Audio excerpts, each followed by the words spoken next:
Good day po mga idol. So yan na po, na-set up na po natin yung word piece sa laruan natin na Slatter. Ayan po, actually, ayan po yung kabuuan ng laruan natin. So yan, bali, nagkakat na po siya para magkaroon ng keyway yung word piece. Pinipilit natin na maisalang ang itong word piece. So, ito ang sample mga idol. So, itong sample, merong keyway sa loob. One side, close ang one side. So, one side lang ang open. Tapos, close. So, yun po ang pinipilit natin na maisalang sa laruan natin. Ayan po, ayan ang dahilan kung bakit nakahang yung ating chat dahil mahaba yung word piece. Ayan po, mahaba kasi yung word piece. Kaya nakasalang kaya yung chat natin nakahang. So ayan po yung ating laruan. Pagkatapos ito yung word piece na pilit nating isinasalang sa laruan natin. So ayan po, kumakain na po siya. Ayan.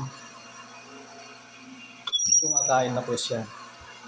So, hindi naman po humihinto yung motor niya kahit na belt lang po siya. Ayan. Belt lang po yan. Kanya lang, dalawang belt na malalapad na ginamitan ko ng double groove pulley. So, yan yung malaking pulley. Yung maliit na pulley. So yan po, gumagana na po siya. So na-adjust nga pala yung travel niya, no? In-adjust ko siya para umiksi yung stroke niya. Ngayon, isinagat ko pa siya sa pinaka-maiksing stroke niya. Ayan lang po ang stroke niya. Ayan. Ayan, napaka-cute na stroke. Ang konti lang. Pagkatapos, kung gusto niya ng 12 inches sa length of stroke, isasagad nyo na naman po yung slot, yung kanal. Yung tornilyo, ilipat mo sa kabilang dulo ng kanal. So magkakaroon kayo ng 12 inches stroke. So maliit lang naman kasi yung kailangan nating stroke sa word piece natin.